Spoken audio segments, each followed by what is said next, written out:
Here's an update to the story I covered yesterday, which is titled, Wife Went Mental After Learning I Knew About Her Affair for 2 years and Couldn't Care Less. And a shout out to all you guys that let me know there was an update here. And that's about the guy who, for 2 years, knew that his wife was cheating on him, but he didn't care. He reached that point of indifference, he could care less. And the thing was, as amusing as that was for all of us, his indifference and her obvious reaction, he should have ended it when he found out. But he didn't. And when he let out that he knew about her affair, she got mad at him because he didn't care. Even though she's the villain who's cheating on her husband for 2 years, not communicating in a way that he could understand she wasn't happy. 2 years she's cheating, and he's the bad guy for not caring. But anyhow, there has been an update. And let's just see how things turn out with he and his wife. It says here, first off, I appreciate everyone's comments on the original post, except those of you that just get on and throw insults towards me. You need therapy more than anyone else in this whole sub. Dude, you can't put your story up on the internet and not expect to get comments from people that you're not going to like. That's just how it is. I decided against showing the post or any of the comments. Instead, I use it to organize my thoughts and points. Our conversations I'm going to share below is in no way linear. We jumped around in topic, talking this, which led to that, only to come back to this, reveal that, and so on. So I'm just going to try and put it all together as coherently as possible. So his whole little dialogue with his wife after she calmed down. Like I said in a comment on the other post, my wife finally came out of the room at 12:30 a.m. Friday morning, and joined me on the couch in my office. She curled in next to me and cried for a solid 15 to 20 minutes, and we were just sitting in silence otherwise. 15 to 20 minutes of non-stop crying. I know 15 to 20 minutes is a speck of time, but 15 to 20 minutes hearing a woman wail, that's a long time. And why does she do that? Because she knows after enough moaning and wailing and crying that this dumb a-hole is probably going to cave. And guys, we all know they learn this tactic as little girls, typically with their fathers, because their moms aren't dumb enough to fall for it. Whether they want a new Barbie or they want food at McDonald's, and they throw that tantrum. I mean, how many guys have been in a situation like this or seen this? You know, you're in the car, and little girl's in the back seat with her dad. He's driving, and she says, I want McDonald's. And he's like, no, we're not going to have McDonald's. We're going to Grandma's for dinner. But I want McDonald's. 5 minutes later, the waterworks begin. Ooh, I want a Happy Meal. And he's like, no, we're going to Grandma's. Another 5 minutes passes. Ooh, Chicken McNuggets. Shut up, shut up. Another 5 minutes passes. Ooh, French fries. All right. And he caves. And the girl goes from the waterworks to all of a sudden, thanks, Daddy. And they go to McDonald's, and she gets her way. 10 minutes later, she's in the back seat in the car, chowing down on her McNuggets and her fries from her $75 Happy Meal with a big smile on her face. Not because she's enjoying the food, but because she knows that anytime she wants something and doesn't get her way, all she has to do is turn on the waterworks, and eventually her dumb asshole father is going to cave, and she'll get what she wants. And why is that? Because we're all fucking morons and we fall for it. So don't fall for it, guys. And the little girl knows now. She tries that crap with her brother and her uncles and her male cousins and the male teachers at school and boyfriends and eventually husbands and then boyfriends again. So let's learn from that. And that is why 15, 20 minutes of tears she tries. Anyway, I got a lot in my mind today. I gotta get it out. Anyway, 15, 20 minutes of waterworks. When she was ready, we began talking until we were worn out, or she wore you out. We picked up late last night, which was also taxing. We finally finished up for now this morning. This includes long spells of crying, hysterical bonding, and a phone call to the affair partner while I listened. Oh, I'm sure that was pleasant. The start of the affair is pretty cliche. Flirty small talk, makes her feel good, escalates becoming messages, sharing personal details, and eventually to kissing. Probably don't need to explain the rest of the escalation from there.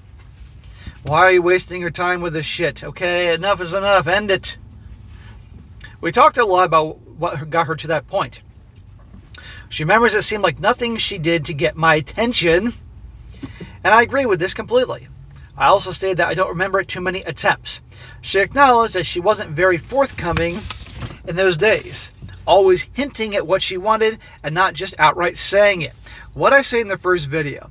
Yes, he messed up because clearly she was unhappy, and he admitted that he wasn't giving her, I can't remember his words, basically the attention. He was very complacent.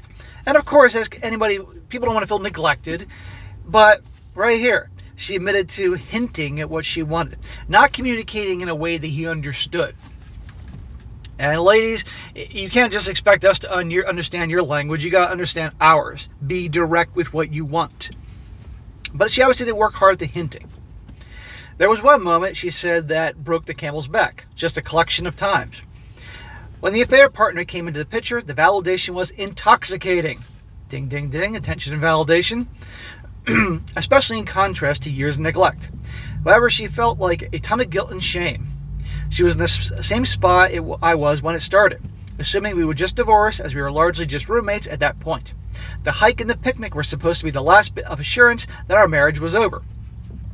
She did not expect me to agree to go for it, which was such a pleasant time. Yeah, you went on your hike and everything after she started cheating and you found out. And then she actually started treating you with affection and love, so you're like, okay. And you treated her back with that. And that's why this has been going on for 2 years. The best 2 years of your marriage have been when she was fucking some other dude, because she felt guilty. As to why she didn't end it with the affair partner once I was back, she admitted she was just being selfish. Well, no shit. Kept telling herself she would, but didn't actually want to.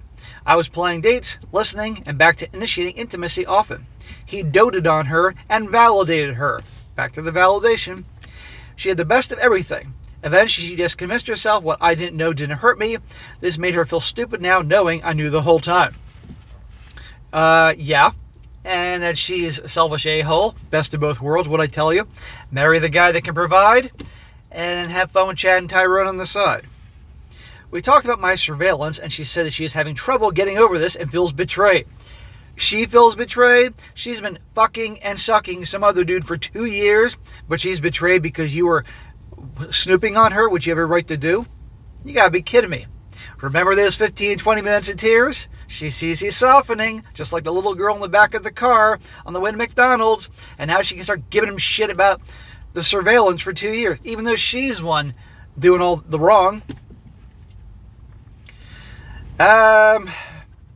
It came up because she did ask how I knew, and I told her she's been logging into our old desktop and my work computer on her emails, Instagram, Facebook, etc. for years, as well as being connected to our cloud.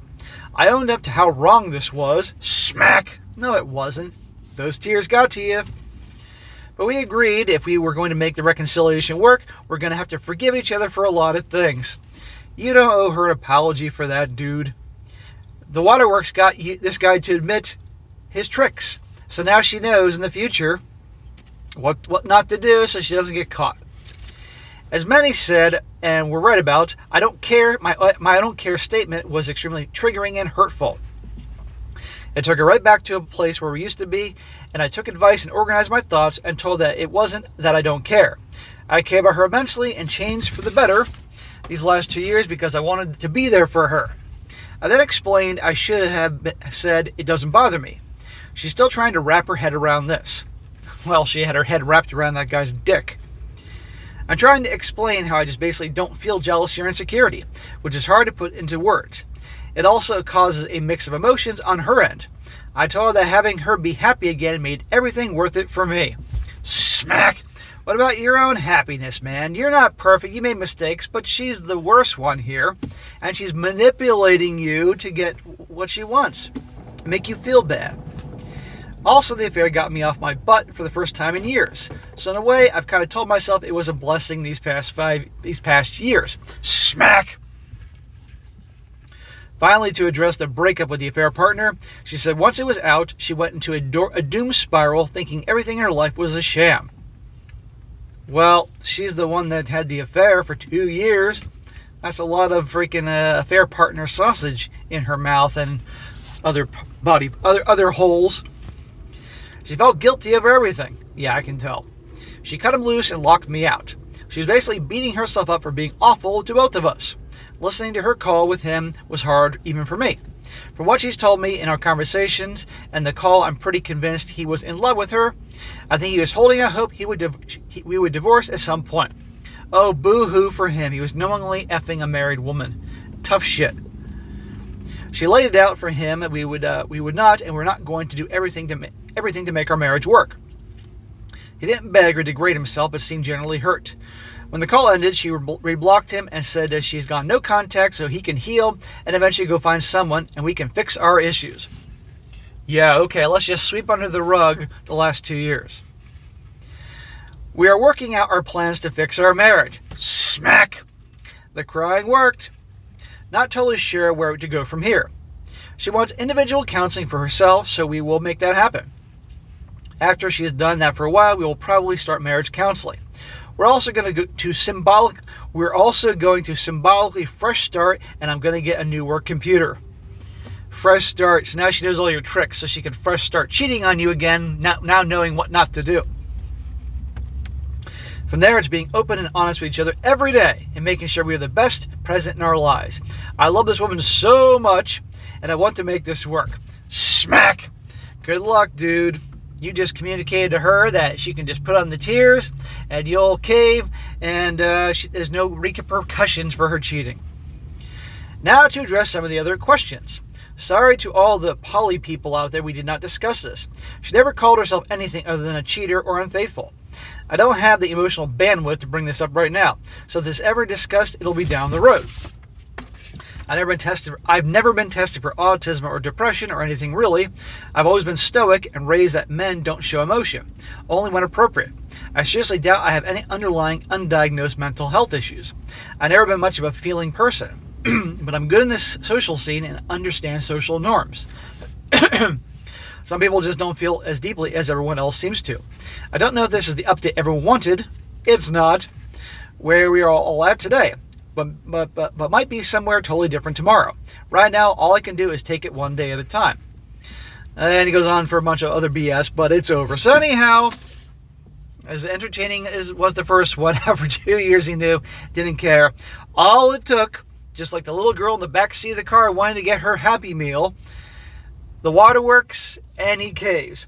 And the idea of starting fresh and new and everything's great. Good luck, dude. I'm sorry, man, but you need to end it with her. You just communicated to her. All she has to do is cry and beg and gaslight and twist around. Make it you're the bad guy for having surveillance on her. And how dare you not care that I was cheating. Make you feel bad, and we're going to start new. You're going to teach her she can do it again, and you'll take her back, in spite of what you may have said to her and what I'm putting together here. And now she knows all your tricks and is going to make sure that it doesn't happen again. And probably the second she doesn't start feeling loved and the attention and validation she wants, instead of communicating in a way that she understands, she's going to go right back to that guy who is a sure thing and sweet talk him and probably give him the waterworks too. And rinse, recycle, repeat.